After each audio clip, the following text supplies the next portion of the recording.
ਸਤਿਕਾਰਯੋਗ ਪਸ਼ੂ ਪਾਲਕ ਵੀਰੋ, ਬਹੁਤ ਹੀ ਪਿਆਰ ਭਰੀ ਸਤਿ ਸ਼੍ਰੀ ਅਕਾਲ। ਮੈਂ doctor Narinder Singh, Shri Guru Angad Dev veterinary and animal sciences university ਦੇ ਵਿਭਾਗ ਲਾਈਵ ਸਟਾਕ ਫਾਰਮਸ ਵਿੱਚ ਬਤੌਰ ਵਿਗਿਆਨੀ ਕੰਮ ਕਰ ਰਿਹਾ। ਅੱਜ ਸਾਡਾ ਚਰਚਾ ਦਾ ਵਿਸ਼ਾ ਹੈ ਵੀ ਚੰਗੀ ਨਸਲ ਦੇ ਪਸ਼ੂ ਰੱਖ ਕੇ ਅਸੀਂ ਕਿਵੇਂ ਵੱਧ ਤੋਂ ਵੱਧ ਇਸ ਡੇਅਰੀ ਫਾਰਮ ਤੋਂ ਫਾਇਦਾ ਲੈ ਸਕਦੇ ਹਾਂ। ਨਸਲ ਸੁਧਾਰ ਆਧਾਰ ਹੈਗਾ ਇੱਕ ਚੰਗੇ ਡੇਅਰੀ ਫਾਰਮਿੰਗ ਦਾ, ਅਤੇ ਨਸਲ ਅਸੀਂ ਕਿਸ ਤਰ੍ਹਾਂ ਸੁਧਾਰ ਸਕਦੇ ਹਾਂ ਉਸ ਦੇ ਬਾਰੇ ਅੱਜ ਅਸੀਂ ਗੱਲਬਾਤ ਕਰਾਂਗੇ। ਨਸਲ ਸੁਧਾਰ ਦੇ ਕਈ ਤਰੀਕੇ ਹਨ। ਅੱਜ ਅਸੀਂ ਗੱਲ ਕਰਨ ਜਾ ਰਹੇ ਹਾਂ ਕਿਵੇਂ ਅਸੀਂ ਵਧੀਆ ਤੋਂ ਵਧੀਆ ਗਾਵਾਂ ਅਤੇ ਮੱਝਾਂ ਨੂੰ ਹੋਰ ਅੱਗੇ ਵਧਾ ਸਕਦੇ ਹਾਂ, ਕਿਵੇਂ ਅਸੀਂ ਇੱਕ ਚੰਗੀ ਗਾਂ ਤੋਂ 1 ਸਾਲ ਦੇ ਵਿੱਚ ਵੱਧ ਤੋਂ ਵੱਧ ਬੱਚੇ ਲੈ ਸਕਦੇ ਹਾਂ। ਨਸਲ ਸੁਧਾਰ ਦੀਆਂ ਜਿਹੜੀਆਂ ਉੱਨਤ ਤਕਨੀਕਾਂ ਉਪਲਬਧ ਹਨ ਉਹਨਾਂ ਦੇ ਵਿੱਚ AI ਹੈ, ਜਿਸ ਵਿੱਚ ਅਸੀਂ ਸਾਂਡ ਦੀ ਵੱਧ ਤੋਂ ਵੱਧ ਵਰਤੋਂ ਕਰਦੇ ਹਾਂ। ਉਸ ਤੋਂ ਬਾਅਦ ਭਰੂਣ ਤਬਾਦਲਾ ਵਿਧੀ ਆ। ਭਰੂਣ ਪੈਦਾ ਕਰਨ ਲਈ 2 ਤਕਨੀਕਾਂ ਹਨ। ਇੱਕ ਭਰੂਣ ਜਾਨਵਰ ਦੇ ਅੰਦਰ ਹੀ ਤਿਆਰ ਕਰ ਲਏ ਜਾਂਦੇ ਹਨ, ਜਿਸ ਨੂੰ ਭਰੂਣ ਤਬਾਦਲਾ ਜਾਂ ਅੰਗਰੇਜ਼ੀ ਭਾਸ਼ਾ ਦੇ ਵਿੱਚ ਮੋਇਟ ਤਕਨੀਕ ਆਖਦੇ ਹਨ। ਦੂਸਰੀ ਤਕਨੀਕ ਦੇ ਵਿੱਚ ਅਸੀਂ ਭਰੂਣ ਬਾਹਰ ਲੈਬੋਰਟਰੀ ਦੇ ਵਿੱਚ ਤਿਆਰ ਕਰਦੇ ਹਨ, ਜਿਸ ਨੂੰ OPU IVF ਵਿਧੀ ਆਖਿਆ ਜਾਂਦਾ ਹੈ। ਇਸ ਬਾਰੇ ਅੱਜ ਆਪਾਂ ਗੱਲ ਕਰਾਂਗੇ ਵੀ ਕਿਵੇਂ ਅਸੀਂ ਭਰੂਣ ਤਬਾਦਲਾ ਵਿਧੀ ਅਤੇ OPU IVF ਵਿਧੀ ਰਾਹੀਂ ਚੰਗੀ ਨਸਲ ਦੀਆਂ ਗਾਵਾਂ ਤੋਂ ਵੱਧ ਭਰੂਣ ਤਿਆਰ ਕਰਕੇ ਆਪਣਾ ਜਿਹੜਾ ਵਾਗਾ ਡੇਅਰੀ ਫਾਰਮ ਆ ਉਹਦੇ ਵਿੱਚ ਹੋਰ ਸੁਧਾਰ ਕਰ ਸਕਦੇ ਹਾਂ। ਸਾਰਿਆਂ ਤੋਂ ਪਹਿਲਾਂ ਜਿਹੜਾ ਅਸੀਂ ਆਮ ਤੌਰ 'ਤੇ ਨਸਲ ਸੁਧਾਰ ਦਾ ਤਰੀਕਾ ਅਪਣਾਉਂਦੇ ਹਾਂ ਉਹ ਕੁਦਰਤੀ ਪ੍ਰਜਨਨ ਹੈ, ਜਿਸ ਵਿੱਚ ਅਸੀਂ ਇੱਕ ਚੰਗਾ ਸਾਂਢ ਰੱਖਦੇ ਹਾਂ ਅਤੇ ਗਾਵਾਂ ਅਤੇ ਮੱਝਾਂ ਦੇ ਨਾਲ ਮਿਲਾਪ ਕਰਾ ਕੇ ਅਸੀਂ 1 ਸਾਲ 'ਚ 1 ਬੱਚਾ ਹੀ ਲੈ ਸਕਦੇ ਹਾਂ। ਪਰ ਅੱਜ ਦੀ ਤਰੀਕ ਦੇ ਵਿੱਚ ਉਹ ਇੱਕ ਮਹਿੰਗਾ ਕੰਮ ਗਿਣਿਆ ਜਾਂਦਾ, ਕਿਉਂਕਿ ਪੂਰਾ ਸਾਂਢ ਸਾਰਾ ਸਾਲ ਰੱਖਣਾ ਪੈਂਦਾ ਹੈ। ਅਸੀਂ ਕੁਛ ਕੁ ਹੀ ਪਸ਼ੂ ਹੁੰਦੇ ਆ ਜਿਹੜੇ ਅਸੀਂ ਉਸ ਦੁਆਰਾ ਗੱਭਣ ਕਰਵਾਉਣੇ ਹੁੰਦੇ ਹਨ। ਦੂਸਰਾ ਤਰੀਕਾ ਹੈਗਾ ਚੰਗੀ ਨਸਲ ਦੇ ਘੱਟ ਸਾਂਢ ਰੱਖ ਕੇ ਉਹਨਾਂ ਤੋਂ ਵੱਧ ਵੀਰਜ ਦੇ ਟੀਕੇ, ਜਿਸ ਨੂੰ ਅਸੀਂ ਗਰਭ ਦਾ ਟੀਕਾ ਕਹਿੰਦੇ ਨੇ, ਆਮ ਭਾਸ਼ਾ 'ਚ AI ਆਖਦੇ ਹਾਂ, ਉਹ ਤਿਆਰ ਕਰਕੇ ਇੱਕ ਚੰਗੀ ਨਸਲ ਦੇ ਸਾਂਢ ਨੂੰ ਵੱਧ ਤੋਂ ਵੱਧ ਇਸਤੇਮਾਲ ਕੀਤਾ ਜਾ ਸਕਦਾ ਹੈ। ਸਾਰੀ ਦੁਨੀਆ ਦੇ ਵਿੱਚ ਵੱਧ ਤੋਂ ਵੱਧ ਇਸਤੇਮਾਲ ਹੋਣ ਵਾਲਾ ਇਹ ਤਰੀਕਾ, ਅਤੇ ਇਹ ਇੱਕ ਬਹੁਤ ਹੀ ਚੰਗਾ ਤਰੀਕਾ ਗਿਣਿਆ, ਪਰ ਇਸ ਵਿੱਚ ਸਾਂਢ ਦੇ ਗੁਣਾਂ ਦਾ ਹੀ ਵੱਧ ਤੋਂ ਵੱਧ ਇਸਤੇਮਾਲ ਕੀਤਾ ਜਾਂਦਾ ਹੈ।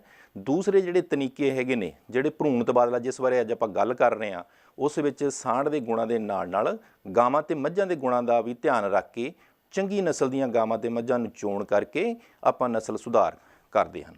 ਭਰੂਣ ਤਬਾਦਲਾ ਜਿਵੇਂ ਆਪਾਂ ਸਾਰਿਆਂ ਨੂੰ ਪਤਾ ਹੈ ਕਿ ਕਾਫੀ ਮਹਿੰਗਾ ਸੌਦਾ ਪੈਂਦਾ ਹੈਗਾ, ਇਹਦੇ ਵਿੱਚ ਖਰਚਾ ਕਾਫੀ ਜ਼ਿਆਦਾ ਹੁੰਦਾ ਹੈ, ਅਤੇ ਇਹਦੇ ਵਿੱਚ ਜਿਹੜੀ ਆਊਟਪੁੱਟ ਆ, ਜਿਹੜੀ ਆਪਾਂ ਨੂੰ ਸਫਲਤਾ ਮਿਲਦੀ ਹੈਗੀ ਆ, ਉਹ AI ਦੇ ਮੁਕਾਬਲੇ ਘੱਟ ਰਹਿੰਦੀ ਹੈਗੀ ਆ।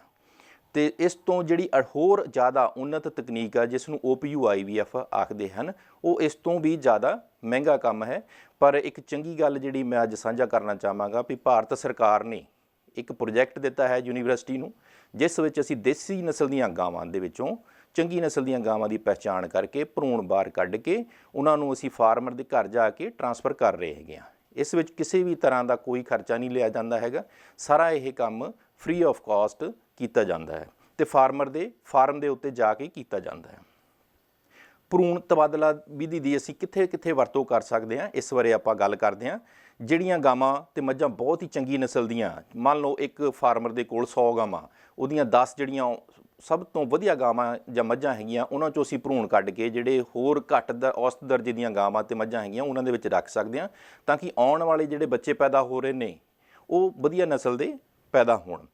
ਭਵਿੱਖ ਲਈ ਅਸੀਂ ਸਾਂਢਾਂ ਦਾ ਮੁਲਾਂਕਣ ਕਰ ਸਕਦੇ ਹਾਂ।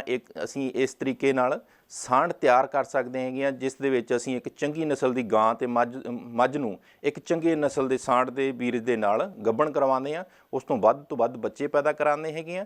ਜਿਹੜੇ ਬੱਚੇ ਪੈਦਾ ਹੁੰਦੇ ਹੈਗੇ ਨੇ, ਉਹਨਾਂ ਦੇ ਵਿੱਚ ਜਿਹੜੀਆਂ ਗਾਵਾਂ ਅਤੇ ਮੱਝਾਂ ਬਣਦੀਆਂ ਉਹਨਾਂ ਦਾ ਦੁੱਧ ਰਿਕਾਰਡ ਕਰਕੇ ਉਹਨਾਂ ਦੇ ਜਿਹੜੇ ਭਰਾ ਜਿਹੜੇ ਸਾਂਢ ਅਤੇ ਝੋਟੇ ਹੈਗੇ ਨੇ ਉਹਨਾਂ ਦੀ ਚੋਣ ਕੀਤੀ ਜਾਂਦੀ ਹੈ। ਇਸ ਵਿਧੀ ਨੂੰ ਅਸੀਂ ਸਾਂਢਾਂ ਦਾ ਮੁਲਾਂਕਣ ਕਹਿੰਦੇ ਨੇ, ਅਤੇ ਇਹਦੇ ਨਾਲ ਇੱਕ ਬਹੁਤ ਹੀ ਵਧੀਆ ਕਿਸਮ ਦਾ ਸਾਂਢ ਤਿਆਰ ਕੀਤਾ ਜਾ ਸਕਦਾ ਹੈਗਾ, ਚੁਣਿਆ ਜਾ ਸਕਦਾ, ਜਿਸ ਨੂੰ ਸੀਮਨ ਸਟੇਸ਼ਨ 'ਤੇ ਰੱਖ ਕੇ ਉਹਦੇ ਹੋਰ ਵੀਰਜ ਦੇ ਟੀਕੇ ਤਿਆਰ ਕਰਕੇ ਵੱਧ ਤੋਂ ਵੱਧ ਫਾਰਮਰਾਂ ਤੱਕ ਇਸ ਵਿਧੀ ਦਾ ਜਿਹੜਾ ਫਾਇਦਾ ਹੈਗਾ ਪਹੁੰਚਾਇਆ ਜਾ ਸਕਦਾ ਹੈ। ਭਰੂਣ ਤਬਾਦਲਾ ਜਿਹੜਾ ਹੈ, ਇਹਦੇ ਵਿੱਚ ਕਈ ਸਟੈਪ ਹੈਗੇ ਨੇ, ਕਈ ਕੰਮ ਕਰਨੇ ਪੈਂਦੇ ਨੇ। ਸਾਰਿਆਂ ਤੋਂ ਪਹਿਲਾ ਕੰਮ ਹੁੰਦਾ ਭਰੂਣਦਾਨੀ ਗਾਂ ਦੀ ਚੋਣ ਕਰਨਾ। ਦੂਸਰਾ ਹੈਗਾ ਭਰੂਣਦਾਨੀ ਗਾਂ ਦੇ ਵਿੱਚ ਵੱਧ ਤੋਂ ਵੱਧ ਆਂਡੇ ਤਿਆਰ ਕਰਨਾ। ਇੱਕ ਜਿਹੜੀ ਗਾਂ ਜਾਂ ਮੱਝ ਹੈਗੀ ਆ ਉਹਦੇ ਵਿੱਚ ਆਂਡੇ ਤਾਂ ਜ਼ਿਆਦਾ ਹੁੰਦੇ ਨਾ, ਪਰ ਕੁਦਰਤ ਵੱਲੋਂ ਹੀ ਇਹ ਇਸ ਤਰ੍ਹਾਂ ਨਿਸ਼ਚਿਤ ਕੀਤਾ ਗਿਆ ਹੈ ਵੀ ਇੱਕ ਹੇਹੇ ਦੇ ਵਿੱਚ ਇੱਕ ਹੀ ਆਂਡਾ ਰਿਲੀਜ਼ ਹੁੰਦਾ ਜਾਂ ਬਾਹਰ ਨਿਕਲਦਾ ਜਿਹੜਾ ਵੀਰਜ ਦੇ ਨਾਲ ਮਿਲ ਕੇ ਇੱਕ ਗਰਭ ਬਣਦਾ ਹੈ। ਪਰ ਅਸੀਂ ਵਿਗਿਆਨਕ ਵਿਧੀ ਨਾਲ ਹਾਰਮੋਨ ਦੇ ਇੰਜੈਕਸ਼ਨ ਲਗਾ ਕੇ ਇੱਕ ਤੋਂ ਜ਼ਿਆਦਾ ਆਂਡੇ ਓਵਰੀ ਦੇ ਉੱਤੇ ਆਂਡੇਦਾਨੀ ਦੇ ਉੱਤੇ ਤਿਆਰ ਕਰਦੇ ਹਾਂ ਤੇ ਜਦੋਂ ਜਾਨਵਰ ਹੇਹੇ ਦੇ ਵਿੱਚ ਆਉਂਦਾ ਹੈਗਾ ਉਸ ਨੂੰ AI ਦੇ ਨਾਲ ਗੱਭਣ ਕੀਤਾ ਜਾਂਦਾ ਹੈ। ਗੱਭਣ ਹੋਣ ਤੋਂ 7 ਦਿਨ ਬਾਅਦ ਇਹ ਭਰੂਣ ਇਹ ਵਿਗਿਆਨਕ ਵਿਧੀ ਨਾਲ ਬਾਹਰ ਕੱਢ ਲਏ ਜਾਂਦੇ ਨੇ। ਬਾਹਰ ਕੱਢ ਕੇ ਇਹਨਾਂ ਦਾ ਮੁਲਾਂਕਣ ਕੀਤਾ ਜਾਂਦਾ ਹੈਗਾ, ਦੇਖਿਆ ਜਾਂਦਾ ਵੀ ਕਿਹੜੇ ਜਿਹੜੇ ਵਧੀਆ ਕੁਆਲਿਟੀ ਦੇ ਨੇ ਕਿ ਇਹਨਾਂ ਨੂੰ ਆਪਾਂ ਅੱਗੇ ਟਰਾਂਸਫਰ ਕਰ ਸਕਦੇ ਹੈਗੇ। ਤੇ ਉਸ ਤੋਂ ਬਾਅਦ ਜਿਹੜੇ ਭਰੂਣ ਆਪਾਂ ਨੂੰ ਵਧੀਆ ਲੱਗਦੇ ਆ ਉਹਨਾਂ ਨੂੰ ਆਪਾਂ ਟਰਾਂਸਫਰ ਕਰਕੇ ਹੋਰ ਗਾਵਾਂ ਦੇ ਵਿੱਚ ਰੱਖ ਦੇਂਗੇ ਜਿਹੜੀਆਂ ਕਿ ਔਸਤ ਦਰਜੇ ਦੀਆਂ ਜਾਂ ਘੱਟ ਦਰਜੇ ਦੀਆਂ ਹੁੰਦੀਆਂ। ਜਿਹੜੇ ਵਾਧੂ ਭਰੂਣ ਹੁੰਦੇ ਹੈਗੇ ਨੇ ਉਹਨੂੰ AI ਦੇ ਟੀਕੇ ਵਾਂਗ ਜਿਸ ਤਰ੍ਹਾਂ ਵੀਰਜ ਸਟਰਾ ਦੇ ਵਿੱਚ ਭਰ ਕੇ ਰੱਖਿਆ ਜਾਂਦਾ ਇਸ ਤਰ੍ਹਾਂ ਭਰ ਕੇ ਰੱਖਿਆ ਜਾਂਦਾ ਤਾਂ ਕਿ ਆਉਣ ਵਾਲੇ ਸਮੇਂ ਦੇ ਵਿੱਚ ਆਪਾਂ ਉਹਨਾਂ ਦਾ ਉਪਯੋਗ ਕਰ ਸਕੀਏ। ਇਹ ਜਿਹੜਾ ਤਸਵੀਰ ਆ ਉਹਦੇ ਵਿੱਚ ਦਿਖਾਇਆ ਜਾ ਰਿਹਾ ਹੈਗਾ ਵੀ ਅਸੀਂ ਇੱਕ ਭਰੂਣਦਾਨੀ ਗਾਂ ਦੇ ਵਿੱਚੋਂ ਭਰੂਣ ਤਿਆਰ ਕਰਕੇ 7ਵੇਂ ਦਿਨ ਕਿਸ ਤਰ੍ਹਾਂ ਉਹਨੂੰ ਬਾਹਰ ਕੱਢਦੇ ਹਾਂ।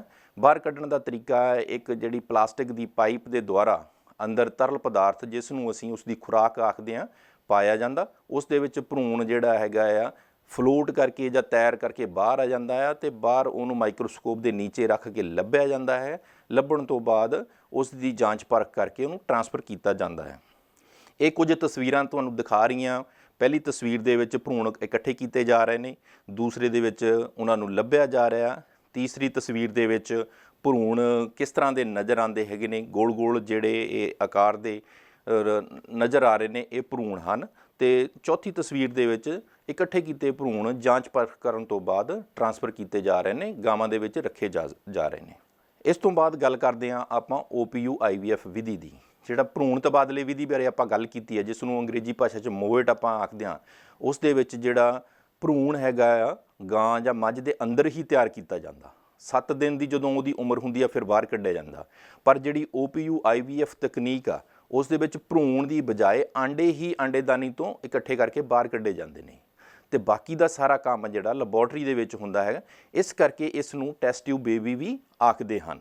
ਇਸ ਦੇ ਨਾਲ ਕਾਫੀ ਸਾਰੇ ਫਾਇਦੇ ਹੁੰਦੇ ਹੈਗੇ ਨੇ, ਜਿਸ ਤਰ੍ਹਾਂ ਕਿ ਭਰੂਣ ਤਬਾਦਲਾ ਵਿਧੀ ਦੇ ਵਿੱਚ ਜਿਹੜੀ ਚੰਗੀ ਨਸਲ ਦੀ ਗਾਂ ਮੱਝ ਹੈਗੀ ਆ ਉਹਦਾ ਜਿਹੜਾ ਪ੍ਰਜਨਨ ਅੰਗ ਹੈਗੇ ਨੇ ਉਹ ਵੀ ਤੰਦਰੁਸਤ ਹੋਣੇ ਚਾਹੀਦੇ ਨੇ।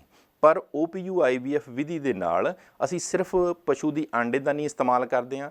ਆਂਡੇਦਾਨੀ ਤੋਂ ਆਂਡੇ ਇਕੱਠੇ ਕਰ ਲਏ ਜਾਂਦੇ ਹਨ। ਔਸਤਨ ਸਾਨੂੰ 10 ਤੋਂ 12 ਆਂਡੇ ਮਿਲ ਜਾਂਦੇ ਹੈਗੇ ਨੇ ਤੇ ਅਸੀਂ ਇਹ ਜਿਹੜੀ ਵਿਧੀ ਹੈਗੀ ਆ ਹਫ਼ਤੇ ਦੇ ਵਿੱਚ 2 ਵਾਰ ਕਰ ਸਕਦੇ ਹਾਂ।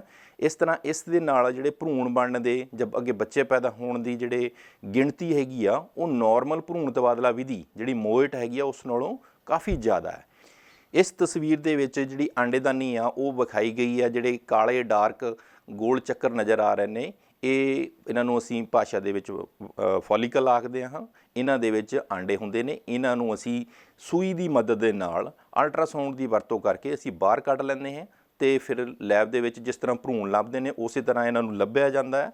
ਲੱਭਣ ਤੋਂ ਬਾਅਦ ਇਹਨਾਂ ਦੀ ਜਾਂਚ ਪਰਖ ਕਰਕੇ ਇਹਨਾਂ ਨੂੰ ਇਨਕੂਬੇਟਰਸ ਜਿਹੜੇ ਕਿ ਆਂਡਿਆਂ ਨੂੰ ਅੱਗੇ ਵਿਕਸਿਤ ਕਰਦੇ ਨੇ ਉਹਨਾਂ ਦੇ ਵਿੱਚ 7-8 ਦਿਨਾਂ ਲਈ ਰੱਖਿਆ ਜਾਂਦਾ ਹੈ। ਇਹ ਇਸ ਤਸਵੀਰ ਦੇ ਵਿੱਚ ਜਿਸ ਤਰ੍ਹਾਂ ਆਂਡੇ ਨਜ਼ਰ ਆਉਂਦੇ ਨੇ ਉਹ ਵਿਖਾਇਆ ਜਾ ਰਿਹਾ ਹੈ। OPU IVF ਵਿਧੀ ਦੇ 4 ਮੁੱਖ ਹਿੱਸੇ ਨੇ। ਪਹਿਲਾ ਹਿੱਸੇ ਦੇ ਵਿੱਚ ਭਰੂਣ ਇਕੱਠੇ ਕੀਤੇ ਜਾਂਦੇ ਨੇ, ਦੂਜੇ ਦੇ ਵਿੱਚ ਉਹਨਾਂ ਨੂੰ ਪਕਾਇਆ ਜਾਂਦਾ ਜਾਂ ਮੈਚੋਰ ਕੀਤਾ ਜਾਂਦਾ, ਤੀਸਰੇ ਦੇ ਵਿੱਚ ਉਹਨਾਂ ਨੂੰ ਫਰਟੀਲਾਈਜੇਸ਼ਨ ਦੇ ਲਈ ਵੀਰਜ ਦੇ ਨਾਲ ਰੱਖਿਆ ਜਾਂਦਾ ਹੈ, ਚੌਥੇ ਦੇ ਵਿੱਚ ਉਹਨਾਂ ਨੂੰ 7 ਦਿਨਾਂ ਦੇ ਲਈ ਇਨਕੂਬੇਟਰ ਦੇ ਵਿੱਚ ਬੰਦ ਕਰਕੇ ਰੱਖਿਆ ਜਾਂਦਾ ਤਾਂ ਕਿ ਉਹ ਭਰੂਣ ਬਣ ਸਕਣ। ਇਸ ਤਸਵੀਰ ਦੇ ਵਿੱਚ ਤੁਸੀਂ ਦੇਖ ਰਹੇ ਹੋ ਜਿਹੜਾ ਇੱਕ ਤਸਵੀਰ ਹੈਗੀ ਆ ਮੈਚੂਰੇਸ਼ਨ ਤੋਂ ਪਹਿਲਾਂ ਦੀ, ਦੂਸਰੀ ਮੈਚੂਰੇਸ਼ਨ ਤੋਂ ਬਾਅਦ ਦੀ। ਤਕਰੀਬਨ ਮੈਚੂਰੇਸ਼ਨ ਲਈ 20 ਤੋਂ 24 ਘੰਟੇ ਤੱਕ ਲੱਗਦੇ ਹਨ। ਇਸ ਤਸਵੀਰ ਦੇ ਵਿੱਚ ਜਿਹੜੇ ਆਂਡੇ ਪ੍ਰਾਪਤ ਹੋਏ ਨੇ ਉਹਨਾਂ ਨੂੰ ਸ਼ੁਕਰਾਣੂਆਂ ਦੇ ਨਾਲ ਰੱਖ ਕੇ ਫਰਟੀਲਾਈਜੇਸ਼ਨ ਕਰਵਾਈ ਜਾ ਰਹੀ ਹੈ। ਫਰਟੀਲਾਈਜੇਸ਼ਨ ਦਾ ਔਸਤਨ ਸਮਾਂ ਜਿਹੜਾ 18 ਤੋਂ 20 ਘੰਟੇ ਦਾ ਹੁੰਦਾ ਹੈ ਤੇ ਇਸ ਤਕਨੀਕ ਨਾਲ ਇੱਕ ਸਾਰਿਆਂ ਤੋਂ ਵਧੀਆ ਗੱਲ ਇਹ ਹੈ ਵੀ ਅਸੀਂ ਸੈਕਸਡ ਸੀਮਨ ਜਿਹਦੇ ਨਾਲ ਅਸੀਂ ਇਹ ਪੱਕਾ ਕਰ ਸਕਦੇ ਹਾਂ ਵੀ ਸਾਨੂੰ ਸਿਰਫ ਵੱਛੀਆਂ ਜਾਂ ਕੱਟੀਆਂ ਹੀ ਮਿਲਣ, ਉਸ ਸੈਕਸਡ ਸੀਮਨ ਦਾ ਵਧੀਆ ਇਸਤੇਮਾਲ ਕੀਤਾ ਜਾ ਸਕਦਾ ਹੈ। ਇਹ ਆਂਡੇ ਫਰਟੀਲਾਈਜੇਸ਼ਨ ਤੋਂ ਬਾਅਦ ਜਿਸ ਤਰ੍ਹਾਂ ਨਜ਼ਰ ਆਉਂਦੇ ਨੇ ਉਹ ਹਨ ਤੇ ਇਹ ਉਸ ਤੋਂ ਬਾਅਦ ਇਹਨਾਂ ਨੂੰ ਸਾਫ਼ ਕਰਕੇ ਇਹਨਾਂ ਦੇ ਆਸੇ-ਪਾਸੇ ਜਿਹੜੇ ਹੋਰ ਵਾਧੂ ਕੋਸ਼ਿਕਾਵਾਂ ਜਾਂ ਸੈੱਲ ਲੱਗੇ ਹੁੰਦੇ ਨੇ ਉਹਨਾਂ ਨੂੰ ਹਟਾ ਦਿੱਤਾ ਜਾਂਦਾ ਹੈ ਤੇ IVC ਦੇ ਵਿੱਚ ਰੱਖਿਆ ਜਾਂਦਾ। IVC ਜਿਸ ਤਰ੍ਹਾਂ ਆਪਾਂ ਗੱਲ ਕੀਤੀ ਹੈਗੀ ਆ 7 ਤੋਂ 8 ਦਿਨ ਤੱਕ ਇਨਕੂਬੇਟਰ ਦੇ ਅੰਦਰ ਹੁੰਦੀ ਆ। ਇਹ ਇਨਕੂਬੇਟਰਸ ਹੈਗੇ ਨੇ ਜਿਨ੍ਹਾਂ ਦੇ ਵਿੱਚ ਇਸ ਨੂੰ ਅੱਗੇ ਵਾਧੇ ਦੇ ਲਈ ਰੱਖਿਆ ਜਾਂਦਾ ਆ 7-8 ਦਿਨ ਦੇ ਲਈ। ਇਹ ਵਾਧੇ ਤੋਂ ਬਾਅਦ ਜਿਹੜੇ 6.5 ਤੋਂ 7.5 ਦਿਨਾਂ ਦੇ ਭਰੂਣ ਕਿਸ ਤਰ੍ਹਾਂ ਦੇ ਨਜ਼ਰ ਆਉਂਦੇ ਹੈਗੇ ਨੇ ਉਹ ਨਜ਼ਰ ਆ ਰਹੇ ਹੈਗੇ ਨੇ। ਇਹ ਇਨਕੂਬੇਟਰ ਆ ਜਿਹਦੇ ਨਾਲ ਅਸੀਂ ਫਾਰਮਰ ਦੇ ਘਰ ਭਰੂਣ ਜਿਹੜੇ ਤਿਆਰ ਹੋਏ ਨੇ ਉਹਨਾਂ ਨੂੰ ਇਸ ਸਪੈਸ਼ਲ ਇਨਕੂਬੇਟਰ ਦੇ ਵਿੱਚ ਰੱਖ ਕੇ ਫਾਰਮਰ ਦੇ ਘਰ ਲਿਜਾ ਕੇ ਉੱਥੇ ਦੁਬਾਰਾ ਸਟਰਾ ਦੇ ਵਿੱਚ ਪਾ ਕੇ ਜਿਹੜੇ ਭਰੂਣ ਰੱਖਣ ਵਾਲੀਆਂ ਗਾਵਾਂ ਜਾਂ ਮੱਝਾਂ ਹੈਗੀਆਂ ਉਹਨਾਂ ਦੇ ਵਿੱਚ ਰੱਖਦੇ ਹਾਂ।